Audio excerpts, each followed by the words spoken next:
अस्सलाम वालेकुम, welcome to my channel. वालेकुम सलाम का कमेंट के लिए फिर वीडियो देखेगा। वीडियो अच्छी लगता है लाइक भी कर दीजिएगा। आज मैं प्रिंट कमीज़ आप लोगों के सामने जो है वो स्टिच करने वाली हूँ, जिसको मैं थोड़ा फ्रॉक स्टाइल में बनाऊंगी। इसके लिए मैंने लेस ली है और ये सादा सा सूट है लेकिन बहुत खूबसूरत बनेगा।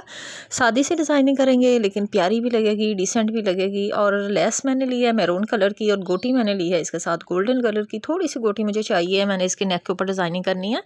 तो ये ड्रेस जो है मैं कटिंग करूँगी, तो इस ड्रेस की कटिंग इस तरीके से करूँगी कि थोड़ा फ्रॉक स्टाइल में लगेगा। अगर कोई भी प्रेग्नेंट लेडीज़ भी हैं, वो भी चाह रही हैं कि वो कुछ इस तरह का खुला खुला सा फ्रॉक पहनना चाहती हैं, तो वो भी इस डिज़ाइन को फॉलो कर सकती हैं। कपड़ा जो है ना लॉन है ना कॉटन है, थोड़ा सा स्विस टाइप कपड़ा लग रहा है, लेकिन चले इसका जो है फ्रॉक बनाते हैं। और इसकी लंबाई चौड़ाई सारी मैं आपको बताती हूँ कि मैंने कितना कितना कपड़ा लेना है। तो फिर इसके बाद आपको इसकी कटिंग का भी सारा मेथड बताऊँगी और स्टिचिंग का भी बताऊँगी। अच्छा जी, सबसे पहले बात करते हैं इसकी लंबाई की। लंबाई मैंने इसकी 41 इंच ली है। ये देखें, कपड़े की लंबाई बता रही हूँ, इसमें लेस लगेगी तो ये इतना ही हो जाएगा दोबारा से। और घेरा मैंने इसका लिया है 32 इंच। 32 इंच में इसलिए कि प्रेग्नेंट लेडीज़ भी इजीली पहन सकती हैं। ये देखो, इसमें मैंने टक्स डाले हैं। इसमें प्लेट्स डालने का मतलब ये था कि 5 प्लेट्स एक साइड में, 5 एक साइड पे। सेंटर में निशान पहले बैठा लेना है। बैठाने के बाद बारीक वाला प्लेट डाला है और 14 इंच लंबाई में मैंने डाला है। इससे लंबा प्लेट आपने नहीं डालना है। लंबा प्लेट डालेंगे वो बिल्कुल बेली तक आ जाता है, तो वो अच्छा नहीं लगता है। प्लेट्स मैंने फर्स्ट पे भी यानी कि फ्रंट पे भी डाले हैं और बैक पे भी डाले हैं। और 5-5 प्लेट्स हैं दोनों दोनों साइड में। मतलब अगर हम टोटल उसकी काउंटिंग करेंगे तो वो 10 प्लेट्स हो जाते हैं। और बिल्कुल बारीक वाला प्लेट है। ठीक है जी। 8 इंच लंबाई में मैं कंधा रख रही हूँ। 7.5 इंच मैंने ऊपर से तीरा रख लिया है। हाफ इंच की ऊपर से कटाई कर दूँगी। और टोटल जो आर्म होल है वो 9 इंच का रखूँगी। साइज़ भी आप इस तरह से इसी साइज़ को फॉलो कर सकती हैं अगर आप चाह रही हैं। अच्छा, 11 इंच के ऊपर से चेस्ट रख रही हूँ।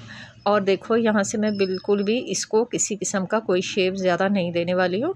चाक मैंने थोड़ी सी इसका जो साइड की सिलाई मैंने 16 इंच की रखनी है, ताकि वो नीचे तक आ जाए और साइड से इसकी कमीज़ जो है इधर उधर नहीं होती रहे, घेरा क्योंकि ज़्यादा खुला है। अब आप नोटिस करो, हल्का सा बिल्कुल इसको मैंने टच दिया है। इसके बाद मैंने पेपर लिया है, फ्यूजिंग पेपर है। ये मोटे वाला टच पेपर नहीं है, थोड़ा बारीक वाला होता है, स्पेशली होता है। नेक का साइज़ जो है जी 2 तरह से आप ले सकती हैं, 3.25 इंच, 3.5 इंच, दोनों आपकी चॉइस पे डिपेंड करता है। इसी तरह से लंबाई भी है, आप ले लें 4.5 इंच या 5 इंच। मैं 5 इंच लंबाई ले रही हूँ और ऊपर से 3.5 इंच ले रही हूँ। आप अपने साइज़ के अकॉर्डिंग रख सकती हैं। आप क्या पसंद करती हैं, किस तरह का साइज़ पसंद करती हैं, उसी तरीके से आप लोग अपने नेक का साइज़ रख लें। 2 इंच मैं इसका साइड से मार्जिन लूँगी। यहाँ से टोटली पूरा 2 इंच पे हम इसका निशान लगा के इसके बाद इसको राउंड शेप दे देंगे।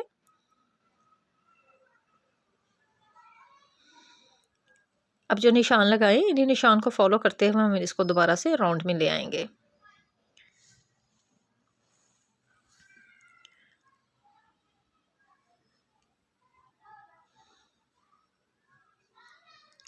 ठीक है जी। अब हम इसकी कटिंग कर लेते हैं। बाहर वाली साइड की मैं पहले कटिंग कर लूँगी।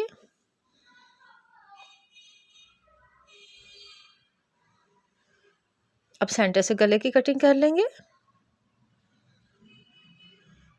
अब हमने इसको कपड़े पे पेस्ट कर लेना है। शलवार के साथ का जो कपड़ा था उसके ऊपर मैंने इसको पेस्ट करके साइड से इसको फोल्ड कर लिया प्रेस के साथ। सेंटर का निशान भी बिठा लिया। अब हमने इसकी इस किनारी किनारी पे पहले से लेस लगा लेनी है। लेस ऑटोमेटिकली जो होती है शटल की लेस, वो गोल होती जाती है, उसका कोई मसला नहीं है। लेस लगाने के बाद अब हमने एक ट्रिक करनी है, हमने लगानी है गोटी। अब जहाँ पे गला आ रहा है ना, गले के ऊपर आपने धागा निकाल देना है मशीन से, मशीन में धागा नहीं डालना है। और इस तरह से सादी सिलाई लगा लेनी है ताकि उसका इफेक्ट जो है ना वो इस साइड पे आ जाए, ताकि हमें जो गोटी है गोटी लगाने में ईजी हो जाए। ये देखो, मैंने इस तरह से अब गोटी लगा ली है। अब मैं दूसरी गोटी की लाइन लगाऊंगी, फिर तीसरी लगाऊंगी। तीनों लाइन लगने के बाद अब हम इसको गले को जो है वो कमीज के ऊपर जो है वो अटैच करेंगे, सेंटर में रखेंगे और गले की सिलाई लगाएंगे और सीधी साइड की तरफ इसको पलट देंगे। पलटने के बाद अब हमने इसको जो सिलाई लगानी है उसके साथ ही हमने गोटी रख के अटैच करनी। गोटी के साथ ही इसको साथ साथ अटैच करेंगे तो ये खूबसूरत सा नेक स्टाइल जो है इतना खूबसूरत रेडी हो जाएगा। इस डिज़ाइन की फुल वीडियो देखनी है तो मेरे इजी सिलाई टाई एंड कोर्स पे जाएँ। और नेक्स्ट वीडियो के लिए इजाज़त दें। अल्लाह हाफिज़।